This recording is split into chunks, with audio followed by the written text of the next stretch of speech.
Olá, buenas noches, muy buenas noches, bueníssimas noites a todos, a todas. Eu sou o professor Liste, essa é uma aula de língua estrangeira e espanhol. A aula já antes da revisão. Semana que vem a gente tem uma revisão para a prova de vocês.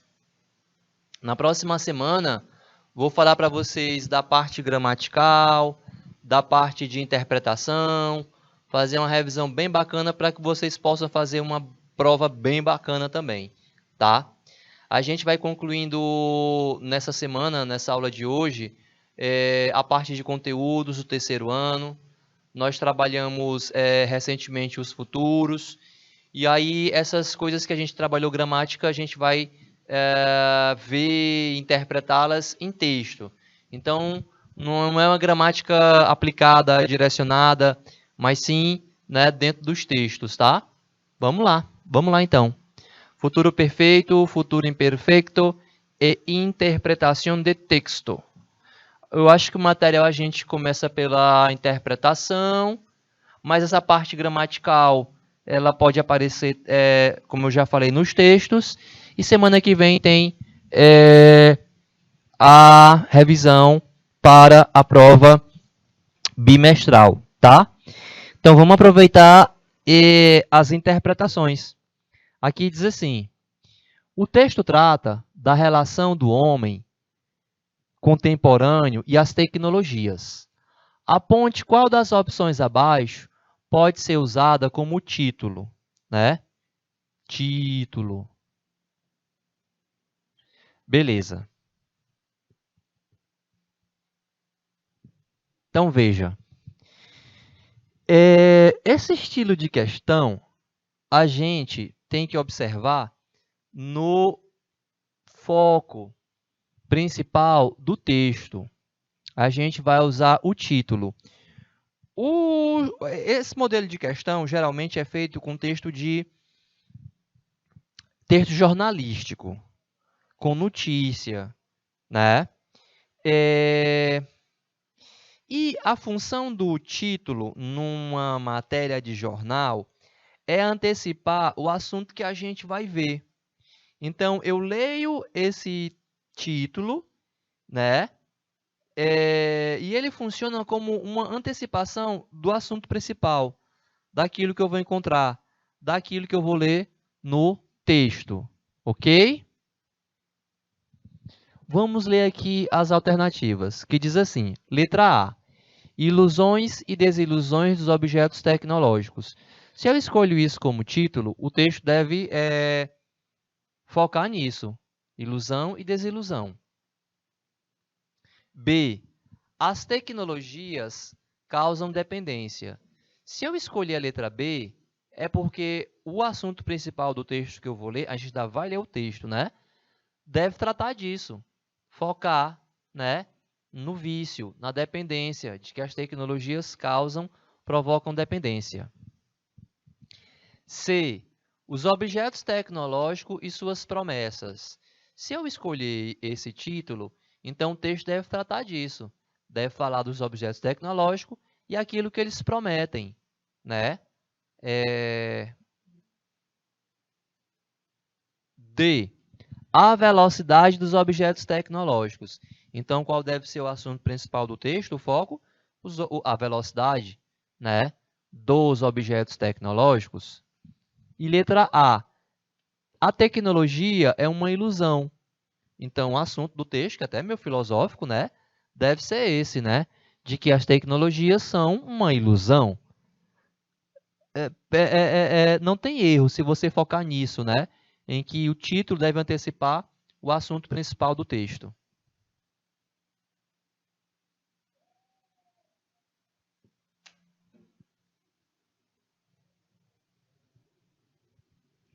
Com respeito aos aparelhos tecnológicos, o autor afirma que, no futuro, alguns poderiam ser conectados ao nosso sistema nervoso. B, são objetos que não poderia servir de apego e escravidão.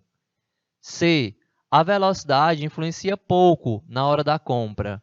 A letra C já parece daquelas que vai se descartar, né?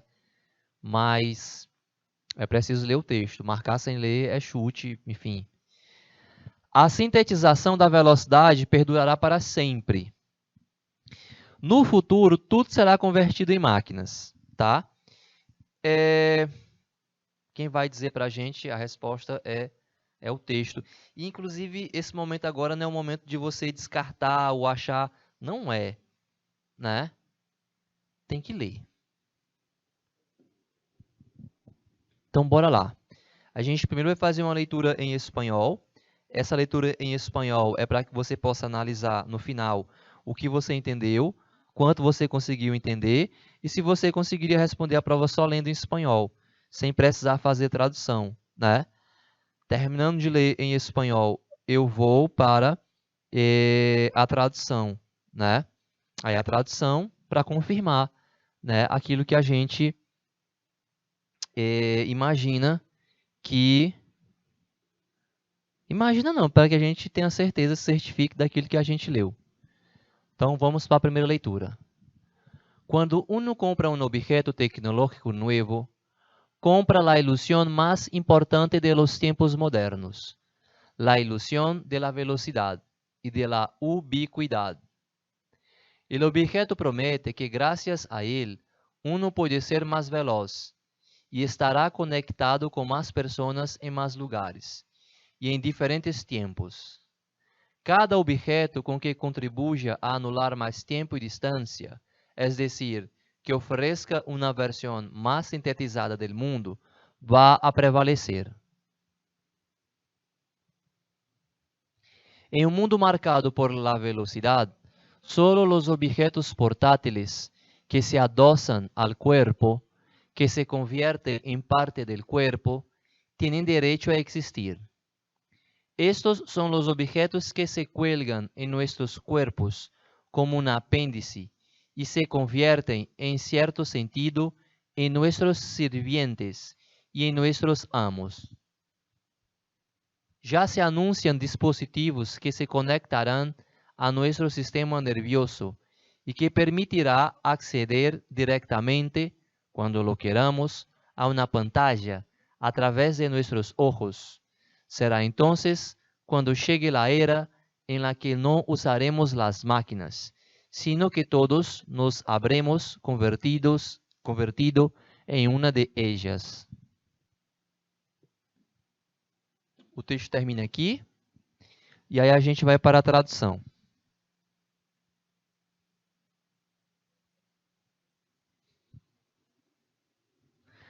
Quando alguém, uno, é o nome do numeral 1, né? Mas também pode funcionar como indefinido. Quando alguém, quando a gente, tá? Compra um objeto tecnológico novo, compra a ilusão mais, não esqueça, tá? Com acento é advérbio. Compra a ilusão mais importante dos tempos modernos. 2 pontos. Porque ele vai dizer para a gente qual é a ilusão mais importante dos tempos modernos. A ilusão da velocidade e da localização, ubiquidade. Ubicar é localizar, né? Ilusão e localização. Localização no sentido de estar conectado, estar, poder acessar, tá? O verbo é o verbo ubicar. Ubicar significa localizar. Então, essa palavra ubiquidade vai nesse sentido. Então, o aparelho precisa ser veloz e permitir que eu esteja on, conectado, tá? Localizado, localizar. O objeto promete que, graças a ele, alguém pode ser mais veloz e estará conectado com mais pessoas em mais lugares e em diferentes tempos. Cada objeto que contribua para anular mais tempo e distância, ou seja, que ofereça uma versão mais sintetizada do mundo, vai prevalecer. Eu queria chamar a atenção de que os verbos aparecem aqui no futuro, aqui também, né? a perífrase de futuro vai prevalecer, isso é muito importante ali para a interpretação, né? É muito importante ali para interpretação. Cada objeto que contribua para anular tempo e distância, ou seja, que ofereça uma versão mais sintetizada, né, diminuída, reduzida, sintetizada do mundo, vai prevalecer. Então, ele está falando que vai sobreviver ou vai prevalecer sobre os demais os objetos tecnológicos que contribuam nesse sentido, né? Repare que ele nem cita nome de smartphone, não cita. Ele fala objeto tecnológico porque são vários, né? A gente usa uns mais, outros menos, enfim. Mas os verbos no futuro, eles ajudam, eles indicam na nossa resposta, naquilo que a gente quer, né? Um mundo marcado pela velocidade, só os objetos portáteis que se adoçam, ou seja, que se unem, que fazem parte do corpo, que se convertem em parte do corpo, têm direito a existir. Estes são os objetos que se penduram. Colgar quer dizer pendurar nos nossos corpos, como um apêndice. E se convertem, em certo sentido, em nossos servos, em nossos amos. Já se anunciam dispositivos que conectarão, verbo no futuro, nosso sistema nervoso e que permitirão, verbo no futuro, acessar diretamente, quando queiramos, uma tela, uma pantalla, quer dizer, uma tela, através de nossos olhos. Será então, quando chegue a era na qual não usaremos as máquinas, mas sim que todos teremos nos transformado, nos convertido em uma delas, né? Em uma dessas máquinas.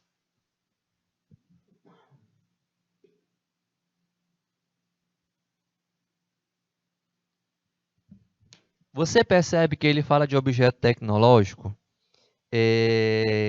da exigência que se tem para objeto tecnológico, que envolve velocidade, tempo, reduzir espaço. Ele vai falando de que esses objetos eles fazem parte do próprio corpo, de certa forma como nossos servos, nossos amos, né? E você repara que ele fala com um tom futurista, pelas nossas exigências, expectativas, né? Só sobreviverão os objetos tecnológicos que satisfaçam as nossas necessidades, né? E aí fala quais são as nossas necessidades, né? Nas últimas linhas, será então quando chegue a era na qual não usaremos mais as máquinas e sim nos tornaremos, nos convertiremos em uma delas, das máquinas. Então, esse tom de futuro que ele traz, né, e usa os verbos, é importante para a nossa primeira questão, que é descobrir um título, né? Na letra A, ele diz assim: ilusões e desilusões dos objetos tecnológicos. Se você escolhe isso como título, quem lê, que a gente acabou de ler, é isso? Ilusão e desilusão? Quais são as desilusões? Quais são as ilusões? Né? Então, é um título que não casaria com o conteúdo do texto. Se não, descarta. As tecnologias causam dependência, né? Em espanhol, dependência, você fala adicción. Na letra B não tem absolutamente nada nesse... Letra B. No texto não tem absolutamente nada nesse sentido de dependência, né? Ele fala que vai fazer parte do corpo, nossos servos, amos, mas ele não vai para esse lado da dependência. Os objetos tecnológicos e suas promessas. Pode ser? Ele não fala de objetos tecnológicos sem citar nenhum, ele fala de maneira aberta, né? E suas promessas, ele não fala que já se fala de coisas que se vai colocar no sistema nervoso, o que é necessário para que sobreviva. Então seria um bom título, não seria não? Mas vamos ver o que falta para ver se não é melhor. A velocidade dos objetos tecnológicos. Ele aponta somente na velocidade? Ele fala da velocidade, mas também de estar conectado, né?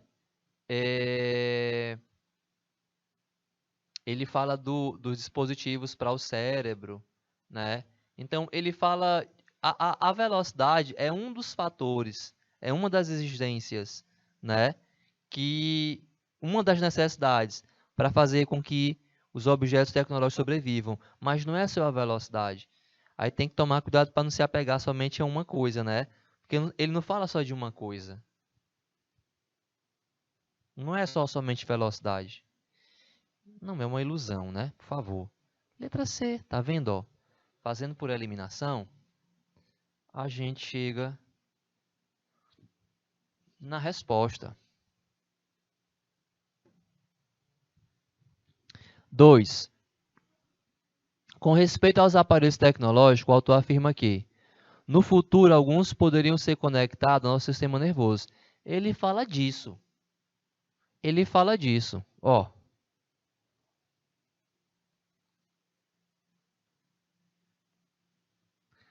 Já se anunciam dispositivos que se conectarão a nosso sistema nervioso e que permitirão acceder diretamente quando lo queramos a uma pantalla através de nossos ojos.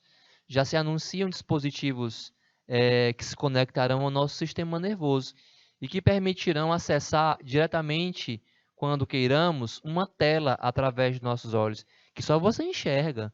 Está lá o dispositivo na sua cabeça e você quer agora, sei lá, ler notícia, vai aparecer para você, através dos olhos, essa tela, né, para ler notícia. Não é que você vai projetar, vai aparecer para você, né? Doideira, né? Ciborgue, Robocop, mas é isso que ele fala aí.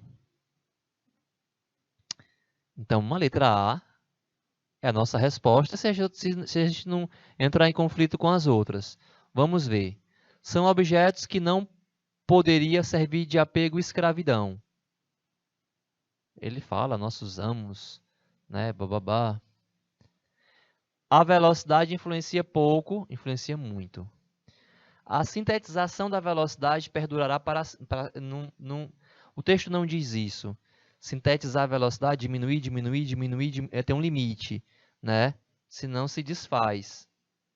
No futuro, tudo será tudo. E a história lá que se fala no texto nem é isso, de que tudo será convertido em máquina. Ele fala que será o tempo, o momento, né, quando chegue a era em que não usaremos mais as máquinas e que sim teremos nos convertido, né, em uma delas. Cadê? Letra A. É de acordo com o texto, né? O autor afirma. Então, no afirmar, letra A.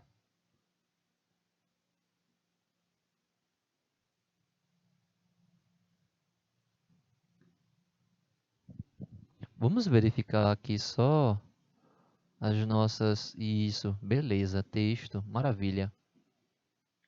Pronto. É isso. Mais um.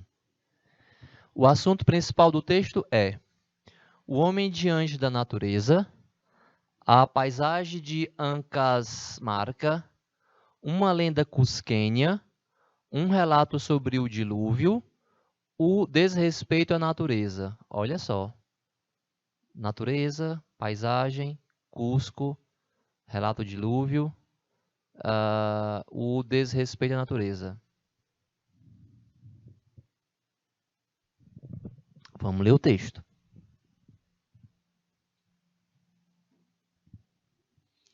aqui nesse texto,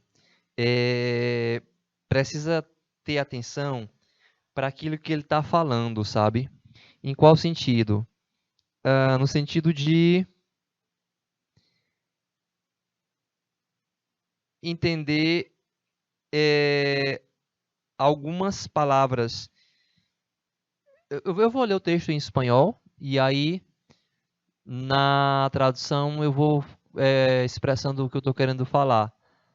Mas vamos fazer a primeira leitura em espanhol. Acho que na tradução fica mais bacana para vocês me entenderem.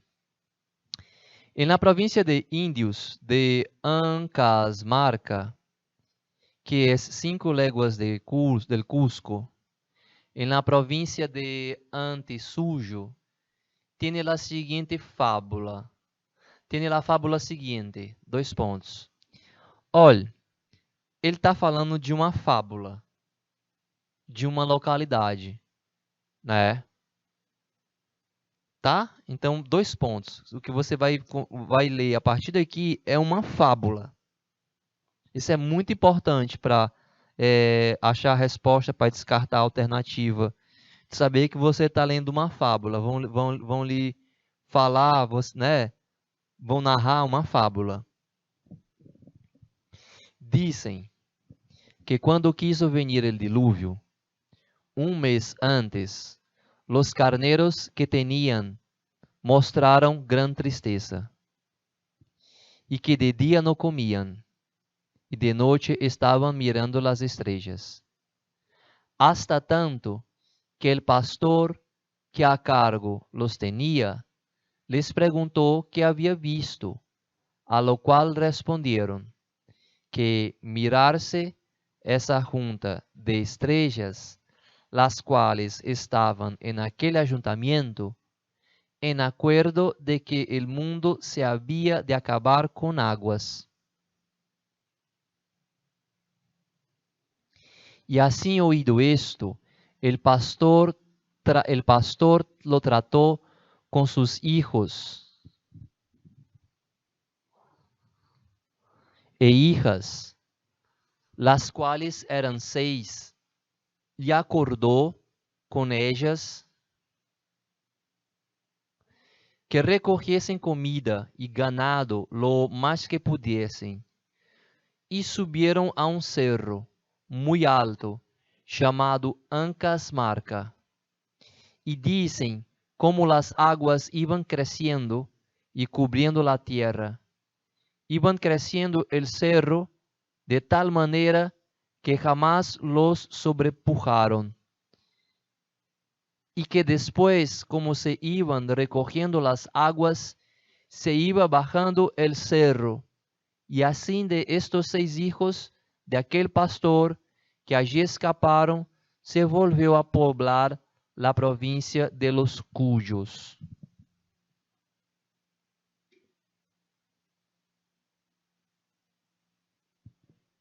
Cristóbal de Molina, Cusco, a data.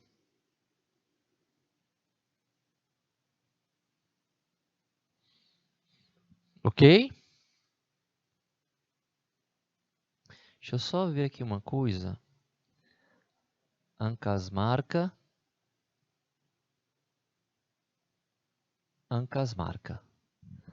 Na província indígena de Ancasmarca, que fica a 5 léguas de Cusco, na província de Antisuyo, existe a seguinte fábula.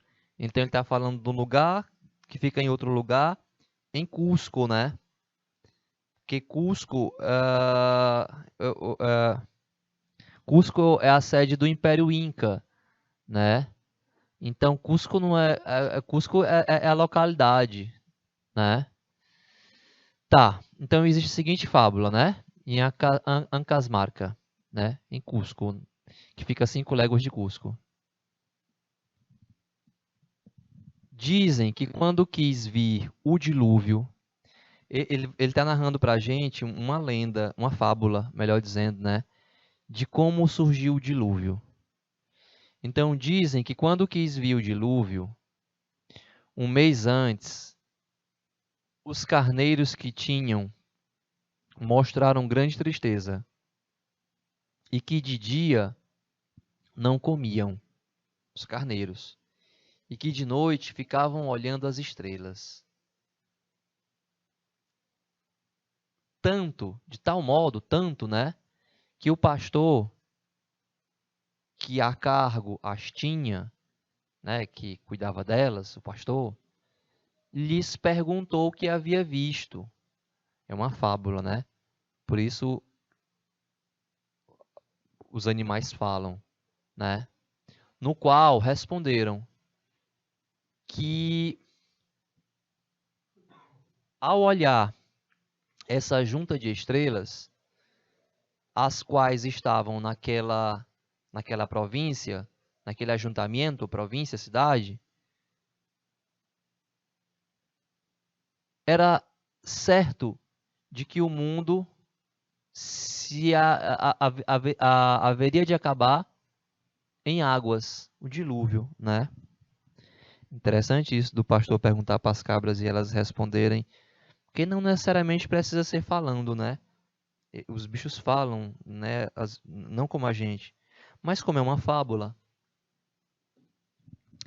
E ouvido isto, o pastor tratou com seus filhos e filhas, que eram 6, e combinou com elas que recolhessem comida, gado, o quanto pudessem, e subiram a serra muito alta, chamada Ancasmarca.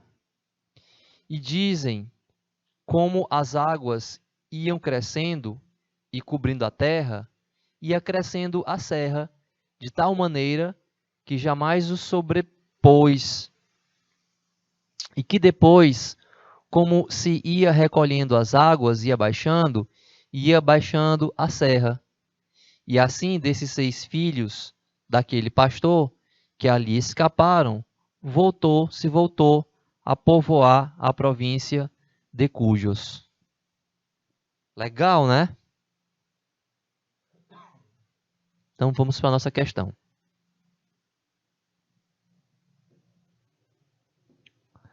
O assunto principal do texto é o homem diante da natureza, a paisagem de Ancasmarca, uma lenda cusquenha, um relato sobre o dilúvio, o desrespeito à natureza. Não é um relato sobre um dilúvio. O que a gente leu foi uma fábula.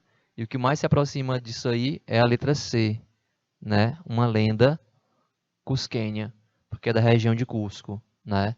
Não posso falar que é um relato sobre o dilúvio, porque não é um relato. Ele me diz, lá no texto, claramente que é um texto de ficção, é uma fábula, é uma lenda, né, sobre o primeiro dilúvio. Essa questão 1, porque é só uma questão sobre esse texto, letra C, tá? Então, não é um relato, não é o homem de natureza, não é a paisagem, não é o desrespeito, não é um relato, não é um relato. Entre um relato e uma lenda, como a gente leu, uma fábula, é uma lenda, né? Uma lenda. O que responde é isso. Uma lenda é um relato, uma lenda é um relato, uma lenda, não é um relato.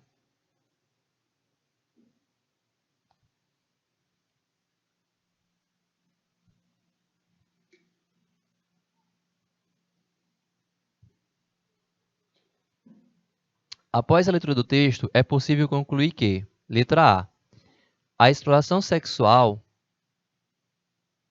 a imigração e o trabalho escravo são fenômenos isolados.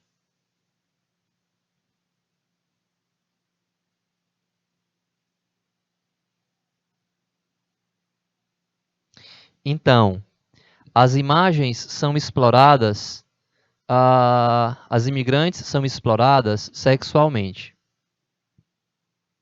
Apenas as mulheres estão ligadas ao fenômeno da imigração.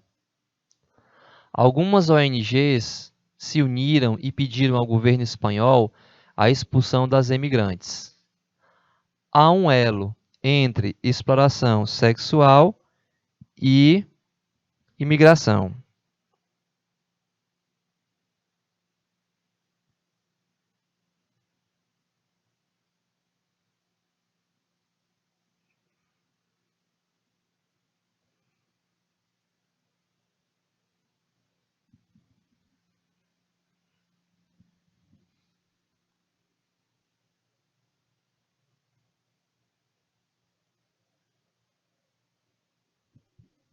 Bora lá. Então veja só.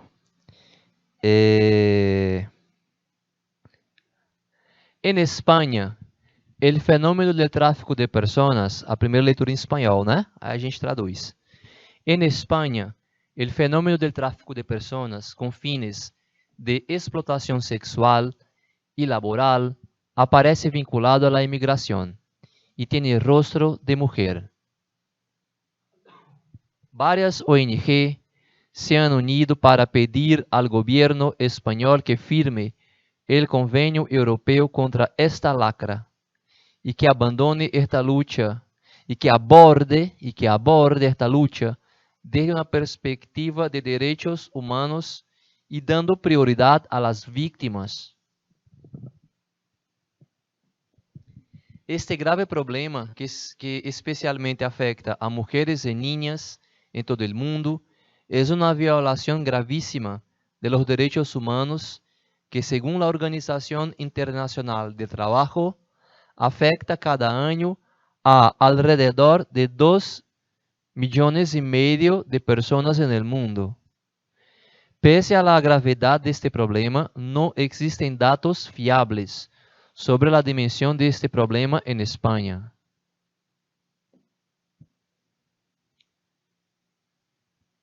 Bora lá. Na Espanha, o fenômeno do tráfico de pessoas com fins de exploração sexual e laboral, ou seja, de trabalho, laboral de trabalho. Em espanhol se usa muito labor para trabalho, labor, laborar, laburo, tá? Na Espanha, o fenômeno do tráfico de pessoas com fins de exploração sexual e trabalho ou laboral aparece vinculado, portanto, a um vínculo, à imigração e tem rosto de mulher. Várias ONG já se uniram, ano unido é pretérito perfeito, né? Ano unido, se uniram para pedir ao governo espanhol que assine o Convênio Europeu contra esta chaga. Lacra quer dizer chaga, né? Essa mancha, essa ferida, essa marca, chaga, né?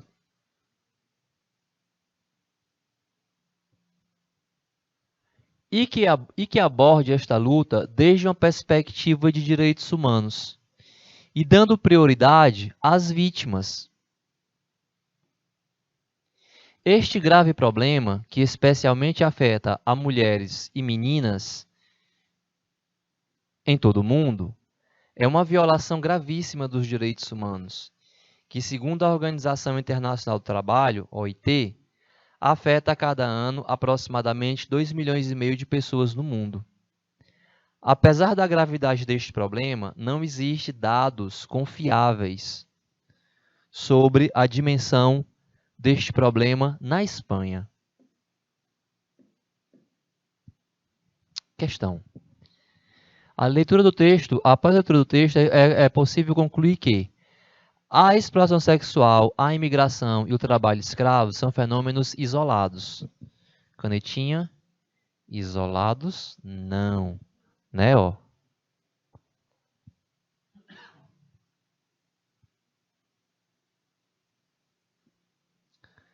Na Espanha, o fenômeno do tráfico de pessoas com fins de exploração sexual e trabalho aparece vinculado à imigração e tem rosto de mulher, né?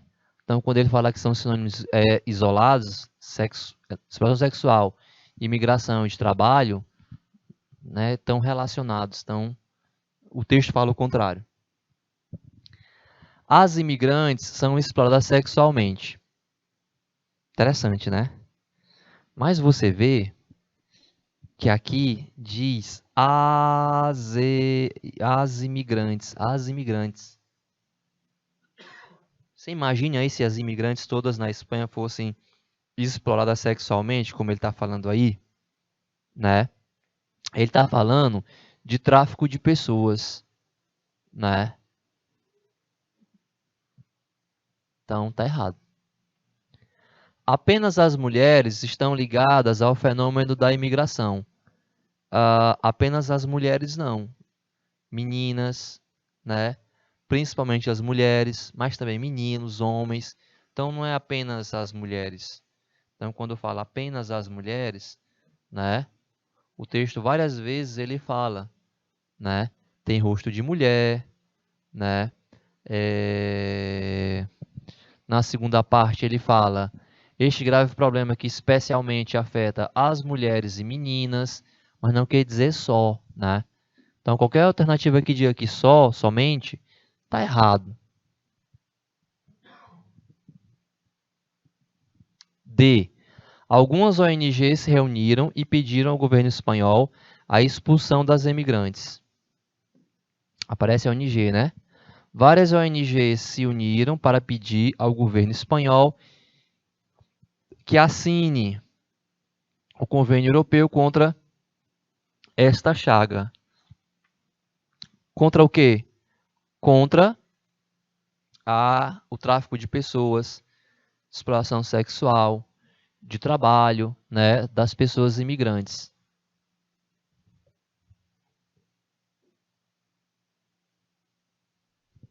Então, a expulsão não. Há um elo entre exploração sexual e imigração. A letra A meio que é o contrário da E, né? A exploração sexual, imigração, trabalho escravo são isolados. Há um elo entre exploração sexual e imigração.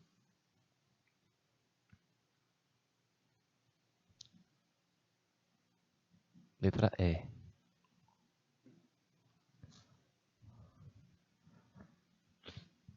Começo do texto, né?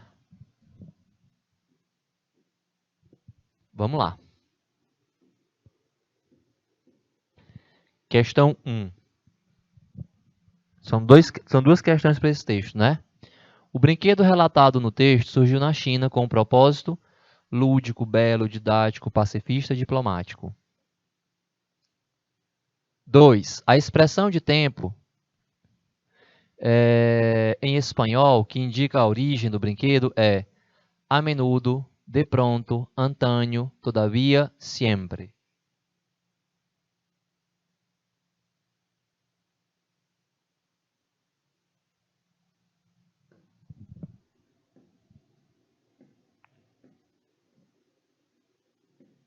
Pronto. A gente vai fazer o texto rapidinho, porque eu acho que dá tempo a gente ler ele todo, né? Então vamos lá. El barilete ou la cometa. Barilete o cometa, papagaio, pipa. Que eu acho que dava para perceber a partir da leitura. El barilete es uno de los juegos muy antiguos. Este juego, brinquedo, se atribui ao general chinês Han Xin, que o inventou aproximadamente 200 anos antes de Cristo, para dar aviso de la chegada de refuerzos a una plaza sitiada. Es un juego universal y se lo puede denominar barilete, hexágono, cometa, volantín, papalote y otras formas. Tiene como característica que en muchos lugares lo jueguen tanto niños como adultos y se realicen certámenes, concurso, en lugares abiertos, tanto de remontar el barilete como del diseño con que realiza. En China es muy propio de los adultos hacer bariletes o cometas de diseño muy elaborado, com formas de dragones, peces, peixes, pájaros. Podem estar realizadas com papel de colores, papéis coloridos, papel de seda ou com seda. E sua armação está elaborado com canhas partidas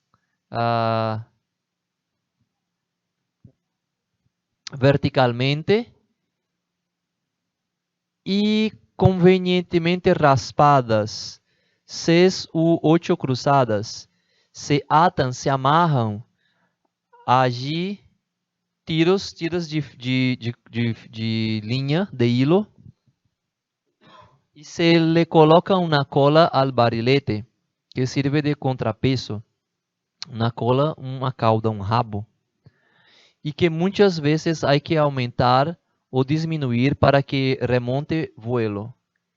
Em las últimas épocas aparecem barriletes de plástico que se vendem em jugueterias, lojas de brinquedos. Estas cometas iniciam seu ascenso quando com viento sube e se leva largando hilo, quando você vai dando linha, né? Canhas partidas.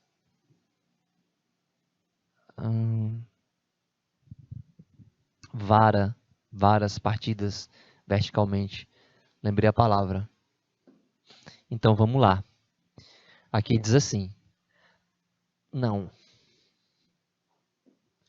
O brinquedo relatado no texto surgiu na China com um propósito bélico, de guerra, quando ele fala que foi o general Han Xin que inventou há 200 anos antes de Cristo para avisar da chegada de reforços a uma praça sitiada, avisar os soldados, está chegando reforço. Quando via a pipa, ainda hoje se usa, né, para esse tipo de coisa, para avisar pessoas de alguma coisa, né?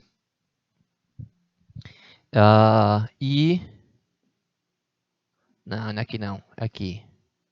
A expressão de tempo em espanhol que indica a origem do brinquedo é a menudo, frequentemente, de pronto, quer dizer de repente, repentinamente, antânio, quer dizer antigamente, todavia significa ainda e sempre quer dizer sempre. Bom, como é um brinquedo inventado 200 anos antes de Cristo para avisar tropas que o reforço estava chegando, 200 anos antes de Cristo, então a expressão de tempo que indica a origem do brinquedo, né, antânio, que quer dizer antigamente, né? Tá se falando de 200 anos antes de Cristo, tá? Beleza. Depois você pode dar uma olhadinha no texto. Tem a parte gramatical, mas essa parte gramatical a gente vai revisar na revisão que vocês vão ter na próxima semana. Cadê? Pronto. Ok, pessoal. Então a gente vai chegando aqui ao final de mais uma aula, mais uma gravação, terceiro ano. Lembrando que na próxima semana a gente vai fazer revisão para a prova. Vocês vão fazer uma prova antes de entrar de férias. E a prova bimestral de espanhol tem uma revisão gravada para vocês na próxima semana. Também podem ver a revisão do terceiro ano da manhã, que vai ser... Você pega o link lá no site, vai acontecer na quarta-feira, né, pela manhã, no último horário. Você pode também dar uma olhada, porque serve também já que o conteúdo da prova, a prova praticamente é a mesma coisa, tá? Então, obrigado aí pela atenção de vocês. Até um próximo encontro. Nos vemos.